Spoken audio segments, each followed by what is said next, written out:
Ang bidyong ito ay tatalakay sa alokasyon, partikular na sa iba't ibang sistemang pang-ekonomiya na umiiral sa daigdig.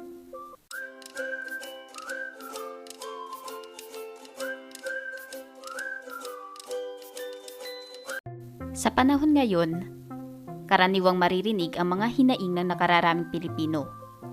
Marami sa kanila ang nawalan ng trabaho, nahihirapan sa pagpasok o pagpunta sa mga opisina, salat at hindi na makabili ng pagkain dahil sa kakulangan ng pambili. Ang krisis sa kalusugan dahil sa COVID-19 ay nagkaroon na rin ng direktang epekto sa kabuhayan ng maraming Pilipino. Bago pa man ang epidemya, isang malaking katotohanan na sa buong mundo ang kakapusan at kakulangan sa mga likas na yaman, maging sa mga produkto at serbisyo. Itinuturing na pangunahing suliraning pangkabuhayan ang kakapusan. Sa katunayan, pinag-aaralan ng economics dahil may kakapusan ang karamihan sa mga pinagkukunang yaman. Sabi nga ni John Watson Howe, "There isn't enough to go around." Ito ang kasabihang sumasalamin sa suliranin ng kakapusan. Ito rin ay naglalahat ng katotohanang limitado ang mga pinagkukunang yaman kung kaya't kailangan gumawa na tamang desisyon kung paano gagamitin ng mahusay ang mga ito at upang matugunan ang nagtutunggali ang pangangailangan at kagustuhan ng tao. Ang mekanismo ng pamamahagi ng pinagkukunang yaman, produkto at serbisyo ay tinatawag na alokasyon. Ang alokasyon ay isang paraan upang maayos na maipamahagi at magamit ang lahat ng pinagkukunang yaman ng bansa. Ito rin ang paraan upang ang lipunan ay makaagapay sa suliraning dulot ng kakapusan.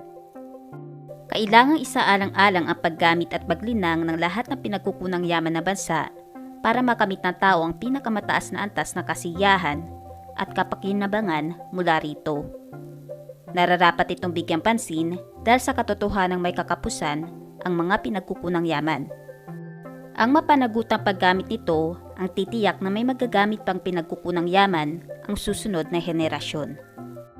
Upang matiyak na efficient at maayos ang alokasyon ng mga pinagkukunang yaman, dapat itong sumagot sa apat na pangunahing katanungang pang-ekonomiko.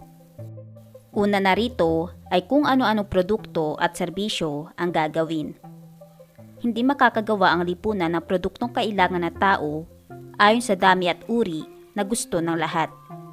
Bahagi ito na suliranin ng kakapusan.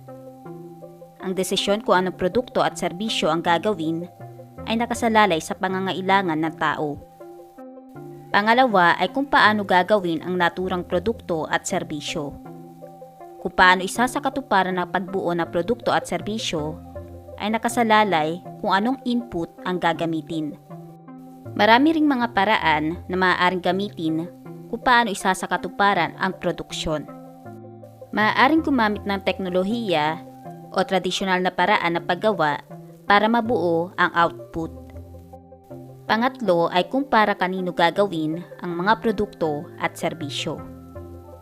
Ang makikinabang sa pagbuo ng produkto o serbisyo ang nagsisilbing motibasyon sa pagpapatuloy ng produksyon.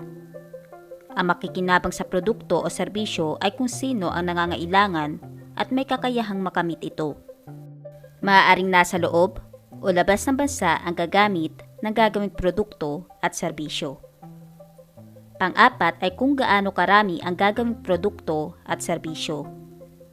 Kailangan malaman ang laki na pangangailangan ng ekonomiya para makapagdesisyon kung gaano karami ang gagawing produkto at serbisyo. Ang potensyal na makabuo na produkto at serbisyo ay nakabatay sa gagamiting input.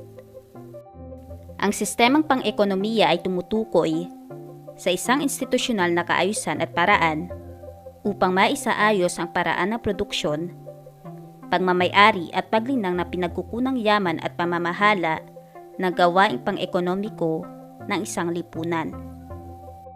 Mithiin ng bawat sistemang pang-ekonomiya na makaagapay ang lipunan sa mga suliranin ng kakapusan at kung paano episyenteng magagamit ang mga pinagkukunang yaman ng bansa. Bawat lipunan ay may sinusunod na sistemang pang-ekonomiya upang matugunan ang mga suliraning nakapaloob sa produksyon at alokasyon ng mga produkto at serbisyo. Ito ay sumasagot sa apat na pangunahing katanungang pang-ekonomiko. Naririto ang iba't ibang sistemang pang-ekonomiya na umiiral sa daigdig.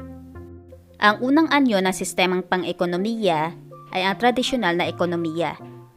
Ang kasagutan sa pangunahing katanungang pang-ekonomiko ay nakabatay sa tradisyon, kultura at paniniwala. Ang tanong na ano ang lilikhaing produkto ay hindi mahirap sagutin dahil ang pangangailangan ng tao ay umiikot lamang sa pangunahing pangangailangan tulad ng damit, pagkain at tirahan. Maging ang suliranin kung paano lilikha na produkto ay simple lamang na tinutugunan dahil ang paraan ng produksyon ay batay sa sinaunang pamamaraan na itinuro na matatanda sa pangkat. Sa tradisyonal na ekonomiya, bagamat walang tiyak na batas tungkol sa alokasyon, may maliwanag na pagkakaunawa ang mga tao sa paraan nito. Ang anumang produkto na kanilang malilikha ay pamamahagi ayon sa kanilang pangangailangan at kung sino ang dapat gumamit. Ikalawang sistemang pang-ekonomiya ay ang market economy. Sa sistemang ito, ang kasagutan sa pangunahing katanungang pang-ekonomiko ay ginagabayan ng mekanismo ng malayang pamilihan. Sa ganitong sistema, ang bawat kalahok, ang consumer at producer, ay kumikilos alinsunod sa kanilang pansariling interes na makakuha ng malaking pakinabang. Ang mga nasa lakas paggawa ay maaaring makapamili ng kanilang nais na papasukang trabaho. Ang pangunahing katanungang pang-ekonomiko ay sinasagot ng persa ng pamilihan. Ang market economy ay nagpapahintulot sa pribadong pagmamay-ari ng kapital, pakikipag-ugnay sa pamamagitan ng presyo at pangangasiwa ng mga gawain. Presyo ang pangunahing nagtatakda kung gaano karami ang bibilhin ng mga mamimili at kung gaano rin karami ang malilikhang produkto at serbisyo ng mga producer. Sa kabuuan, ang dami ng produkto na naisibenta ng mga producer ay may katumbas na dami ng produkto na naisbilhin ng mga mamimili. Sa madaling sabi, presyo ang nagsisilbing pambalanse sa interaksyon ng consumer at producer sa loob ng pamilihan. Samantala, ang tungkulin naman na pamahalaan ay ang pagbibigay ng proteksyon sa kapakanan ng mga pag-aaring pampribado kabilang ang mga batas ng mga ngalaga sa karapatan, ari-arian at kontrata na pinapasukan ng mga pribadong individual. Ang command economy ang pangatlong sistemang pang-ekonomiya. Sa sistemang ito, ang ekonomiya ay nasa ilalim ng komprehensibong kontrol at regulasyon ng pamahalaan. Ang pagkontrol ay alinsunod sa isang planong nauukol sa pagsusulong ng ekonomiya na pinangangasiwaan mismo ng sentralisadong ahensya. Katunayan, ang pagpapasya sa proseso ng mga gawaing pang-ekonomiya ay sentralisado o nasa kamay ng pamahalaan lamang.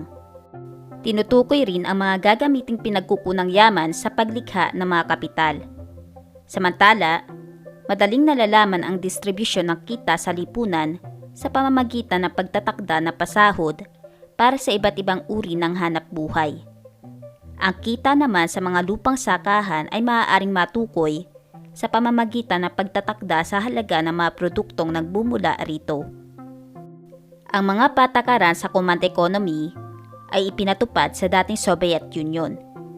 Sa kasalukuyan, nananatiling may ganitong sistemang pang-ekonomiya ang Cuba at North Korea. Ang huling sistemang pang-ekonomiya ay ang mixed economy. Ang sistemang ito ay kinapapalooban ng elemento ng market economy at command economy. Walang maituturing na isang kahulugan ang mixed economy. Ito ay kinapapalooban na magkaugnay na katangian ng dalawang sistema tulad ng malayang pakikilahok sa mga gawaing pangkabuhayan na pinahihintulutan na pamahalaan at pagkontrol na pamahalaan sa ilang gawaing pangkabuhayan. Ang salitang mixed economy ay nalikha upang tukuyin ang isang sistemang nabuo at may mga katangian na bunga ng pagsasanib o kombinasyon ng command at market economy. Hinahayaan dito ang malayang pagkilos ng pamilihan Subalit maaaring manghimasok o makialam ang pamahalaan sa mga usaping nauukol sa pangangalaga ng kalikasan, katarungang panlipunan at pagmamay-ari ng Estado. May pribadong pagmamay-ari sa mga salik na produksyon, infrastruktura at mga organisasyon. Ang sistemang mixed economy ay nagpapahintulot din na makagawa ng mga pribadong pagpapasya ang mga kumpanya at individual.